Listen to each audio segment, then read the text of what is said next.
ფეხბურთში საქართველოს ეროვნული ჩემპიონატის მეორე წრე ჩაშლის პირასაა. უმაღლეს ლიგაში მოასპარეზე 12 კლუბიდან რამდენიმე ფინანსური პრობლემის მიზეზით 2014 წლიდან ჩემპიონატში მონაწილეობას ვეღარ შეძლებს. ერთ-ერთი კლუბი, რომლის ჩემპიონატში მონაწილეობა ეჭვეშაა ვიტ-ჯორჯია. ვიტ-ჯორჯიას დირექტორი მალხაზ კაკაურიძე ამბობს, რომ კლუბი კერძო მფლობელობაშია და გუნდს საკუთარი პრეზიდენტის გარდა სხვა ფინანსური მხარდაჭერა არ გააჩნია. ძალიან ბევრი ფეხბურთელის გაშვება მოგვიწევს და იქ თქვენ კარგად იცით, რომ ხელფასი აუცილებელია ფეხბურთელისთვის, აუცილებელია შეკრებები, აუცილებელია ყובה და ამას თუ ვერ გაუკეთებთ ფეხბურთელებს ჩვენ საერთოდ რა დონე იქნება ფეხბურთი საქართველოში ვერ წარმომიგენია.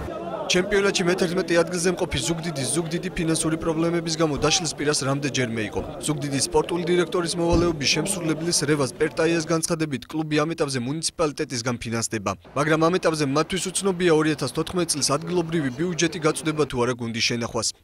იგივე მდგომარეობა არის ჩვენ კლუბშიც, ფინანსური მდგომარეობის მხრივ ძალიან ცივი მდგომარეობა არის. ჯერ ახლა ამ იმას პირველ წელს დავამთავროთ. ამის უჭირდება კიდევ 250.000 ლარი.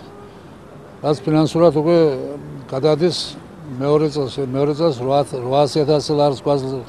გვერდებიან რომ მოგცემენ 800.000 ლარიდან 250.000 ლარი უკვე ძველ დავალებებთან წავა დარჩება 550.000, რომელიც შეიძლება სეზონი ჩავამთავროთ მაისამდე.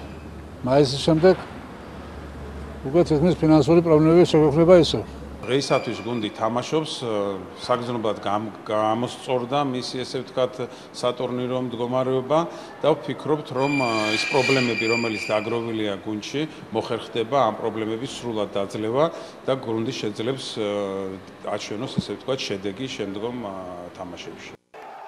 ჩემპიონატში მოასპარეზე კლუბების უმეტესობა სპონსორის არ ყოფნას უჩივის. კლუბების ხელმძღვანელები ამბობენ, რომ ჩემპიონატის დაბალი დონის გამო სპონსორებს დაინტერესება არ აქვს. ერთ-ერთი გუნდი, რომელსაც სპონსორი ჰყავს გორის დილაა. დილას გენერალური დირექტორის გიორგი ისიანის თქმით, გუნდს ფინანსურად არ უჭირს, მაგრამ სხვა კლუბებისადმი სოლიდარულია. ამ წუთში გორის დილას არანაირი ფინანსური პრობლემა არ აქვს დღეისთვის. კლუბი მუშაობს შემდეგი წლის ბიუჯეტზე და იმედი არის, რომ ჩვენი კლუბის ბიუჯეტი, ის მოთხოვნა, რომელიც ჩვენ გვაქვს, დაკმაყოფილდება. მაგრამ აქ ეს პრობლემა ამით არ მოგვარდება.